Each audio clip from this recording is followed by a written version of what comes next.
wassalatu wassalamu ala rasulillah. Amma ba'd. Hidup di pesantren, belajar di pesantren zaman sekarang tidak seperti zaman tahun 70-an, tahun 60-an, di mana pesantren itu identik dengan lembaga ilmu agama. Lembaga ilmu agama. Artinya, lulusan dari pesantren identik dengan calon ustadz, bekerjanya di KUA, di pengadilan agama, biasanya perannya di masyarakat mandiin mayit, ngisi khutbah Jumat, ngimamin sholat, kalau ada orang mati diurusin oleh dia. Seputar itu. Seputar NTCR, nikah, talak, cerai, rujuk. Itu mungkin konsep atau pandangan pikiran masyarakat dulu. Zaman ini pesantren ini sudah memiliki macam-macam gawean ya, program. Bahkan ada yang sangat spesifik. Pesantren khusus tahfidz. Ya kerjaannya tahfidz toh. Ngapalin Al-Quran. Berapa tahun pesantrennya? 1 tahun, 2 tahun, atau 1,5 tahun. Yang 1 tahunnya lagi dia magang. Ya. Ada juga pesantren IT yang di otak-atik IT, tapi di pesantren kan ya macam-macam. Nah, kalau Al-Ma'had ini pesantren macam mana? Al-Ma'had ini diusahakan oleh pendirinya, oleh konseptornya itu adalah menjadi sebuah mall pendidikan. Sebuah mall itu ya mall besar, itu ada berbagai toko. Ada toko sepatu, ada food court, ada restoran, ada ini, ada itu. Nah, Al-Ma'had pun demikian. Ada tahfidz? Ada. Ada pengajian malam? Enggak ada. Ngaji kitab kuning gitu ada. Kitab-kitab ulama salaf, kitab turas itu ada kajiannya. Anak-anak pegang kitab, ustadznya menjelaskan, ada terjadwal. Ada lembaganya yang mengatur itu. Ini diatur oleh lembaga ini diatur oleh lembaga ini. Bahkan ada namanya LDC, Life Skill and Leadership Department, Development Clubs. Leadership and Life Skill Development Center. Itu isinya adalah klub-klub kursus. Ada yang sifatnya olahraga, anak pengen mahir basket, anak pengen mahir voli, pengen mahir archery, ya panahan.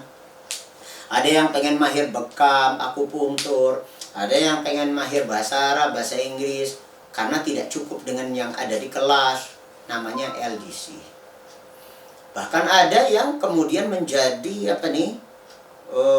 tenaga ahli broadcasting. Anak SMP sudah nenteng-nenteng kamera, sudah bisa bikin YouTube, ya sudah bisa mengembangkan dakwah ustadznya. Allahu Akbar. Dan ini bukan employment, nggak nyewa orang. Didik anak pinter, mereka yang akan menghandle. Karena memang prinsipnya pesantren milik santri. Ya. Kemudian tentang menguasai dasar-dasar sains modern. Ini karakter yang ke-9. Tentunya karena memang sebelumnya telah memiliki modalitas ilmu-ilmu agama. Sayang sekali kalau orang hanya menguasai dasar-dasar sains modern sampai mahir bikin pesawat terbang, bikin ini itu dan sebagainya, menyesal Anda akan menyesal kalau cuma punya anak pandai kedokteran, pandai politik, pandai bidang militer, pandai bidang teknik, bisa bikin kapal, bisa bikin komputer dan sebagainya. Tetapi mati, masuk neraka, dan Anda sudah semakin lanjut usia, ternyata dia tidak berakhlak karimah, dia tidak takut kepada Allah, sampai orang tuanya sakratul maut, dia pun belum pulang juga. Kami menyaksikan video-video penyesalan orang-orang tua yang sudah tua renta dan ternyata anak-anaknya hanya mahir di bidang keduniaan. Maka saya ingatkan, ketika Anda ingin masuk ke pesantren Al-Ma'had, cobalah buang jauh-jauh orientasi keduniaannya dulu. Dari karakter pertama sampai karakter 8 yang mungkin lebih identik dengan keduniaan, itu cuma satu. Apa itu? Mahir bahasa Inggris. Mahir bahasa Inggris. Tapi selebihnya 7,5 karakter itu adalah karakter keilmuan Islam dan karakter kesolihan amal. Nah, baru pada karakter ke-9 ini kita memang memiliki target mencetak karakter santri yang menguasai dasar-dasar sains modern. Karena apa? Hidupnya di zaman modern. Sekarang kita tidak bisa lagi mengandalkan cuma kemampuan berkuda, kemampuan berenang, kemampuan memanah. Tidak cukup dengan mengandalkan kemampuan bisa naik onta. Perlu kemampuan dasar-dasar sains modern sehingga kita tahu paling tidak mengoperasikan pesawat terbang bagaimana. Bagaimana mengembangkan kemampuan IT, berkomunikasi secara jarak jauh. Kalau dulu para ulama untuk menyampaikan sebuah hadis atau mengambil sebuah hadis diperlukan waktu berbulan-bulan. Di zaman ini tidak lagi seperti itu. Sangat ketinggalan kita kalau kemudian kita tidak memiliki dasar-dasar sains modern. Memiliki penguasaan IT, penguasaan dalam bidang food technology, ya, tentang makanan dan minuman, kuliner, pakaian, bisnis, bahkan bisnis online. Karena memang hidupnya generasi kita ini, generasi anak-anak kita ini, hidup di zaman sekarang dan mendatang, yang tantangannya jauh lebih berat daripada kita dulu. Maka sebenarnya tidak cukup kita sebagai guru, pendidik, pembina, pengasuh itu hanya bercerita, dulu kami dulu, Pak Ustadz dulu begini, Buya begini dulu, nggak cukup. Tapi lebih dari itu, semestinya juga anak-anak kita itu diberikan wawasan ke depan. Bisa jadi kita akan bertemu dengan sosok orang dengan gambarnya di depan mata, padahal orangnya tidak ada di depan mata. Pakai apa? Hologram. Mungkin nggak mungkin, Allahu a'lam, nanti di masa yang akan datang mungkin kita bisa. Tapi sekarang sudah kelihatan. Bisa pakai Zoom. Kita pakai layar. Di sana para ulama. Orangnya di mana?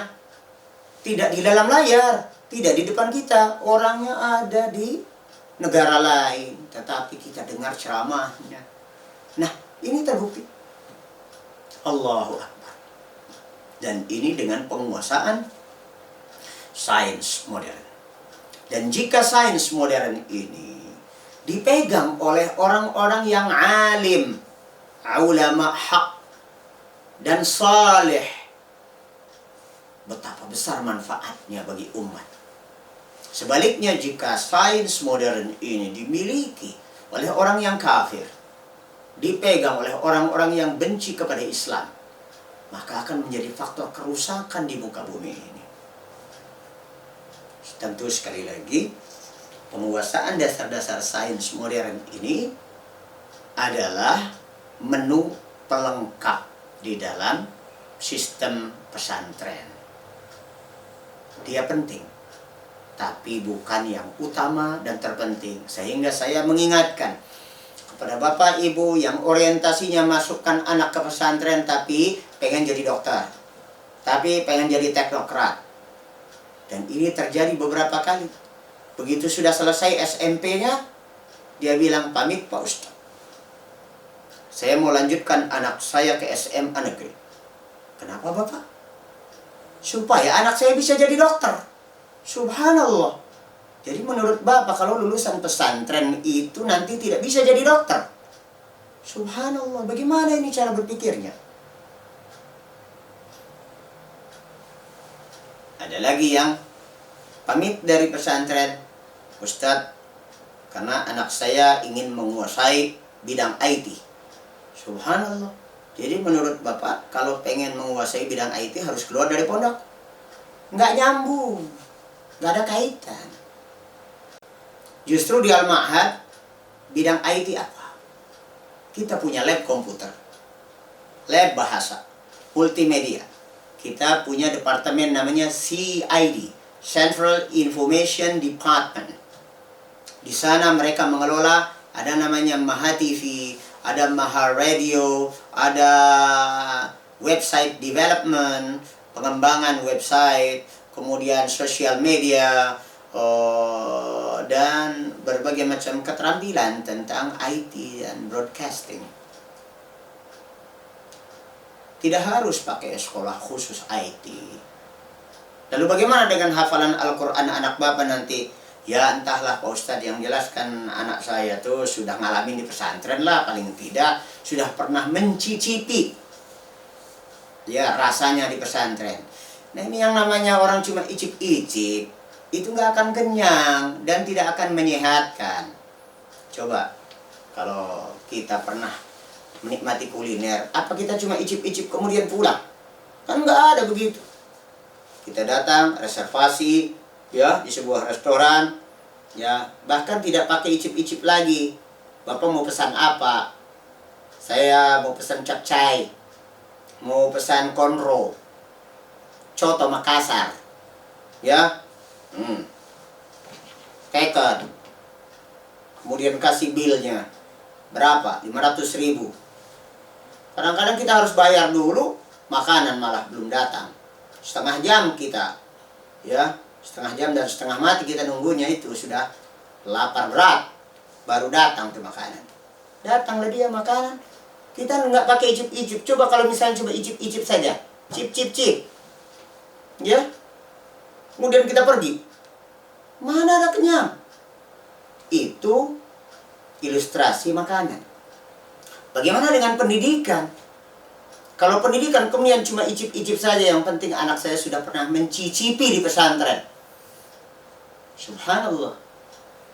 Mubazir Pak waktunya. Dan sangat disayangkan fenomena yang banyak terjadi, anak-anak yang tidak sampai tuntas di pesantren. Itu akhirnya apa? Di luar pesantren lebih buruk daripada waktu di pesantren. Kenapa ya kira-kira? Secara analisis, anak-anak yang pernah di pesantren itu merasa pernah terpaksa dan dipaksa. Ketika di masa-masa awal dia masih merasa terpaksa. Dari kelas 7 sampai kelas 9 belum merasakan nikmatnya di pesantren. Begitu sudah menjadi pengurus, kelas 10, naik kelas 11, wah, kepengurusan, jabatan dan aktivitasnya, dia yang mengatur pondok ini. Akhirnya apa yang terjadi? Rasa memiliki, rasa puas, dan bahkan ingin kalau punya modal orang tuanya, dia bangun pesantren juga nanti suatu saat. Allahu Akbar. Begitu. Maka dari itu Al-Ma'had memakai sistem one stop schooling system supaya apa?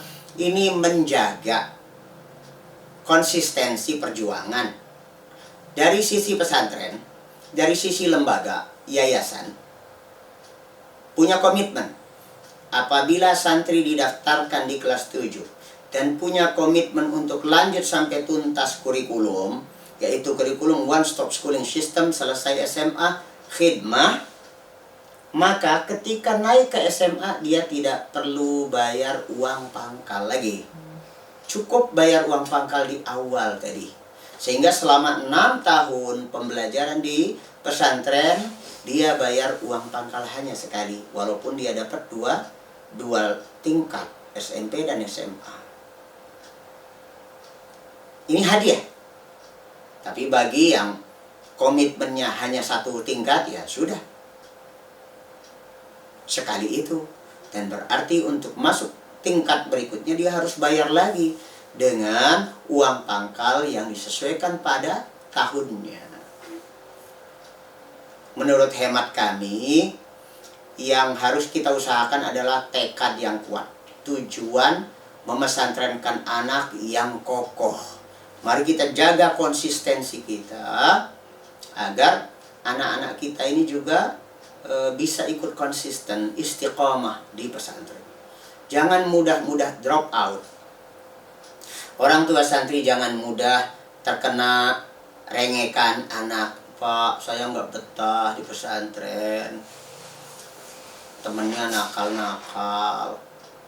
Nyamuknya juga banyak. Pak, saya nggak betah di pesantren. Makanannya tidak seenak di rumah.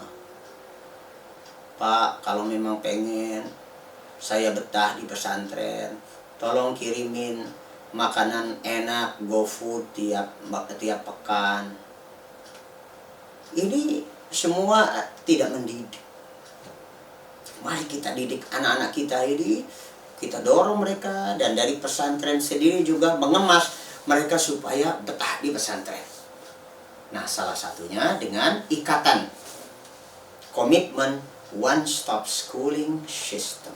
Suatu saat nanti insya Allah kita akan berbicara secara khusus apa sih one stop schooling system yang dimaksud. Berkali-kali ini dibicarakan oleh pimpinan pondok. Suatu saat nanti insya Allah pada episode yang tepat kita akan berbicara secara khusus tentang ini. Assalamualaikum warahmatullahi wabarakatuh.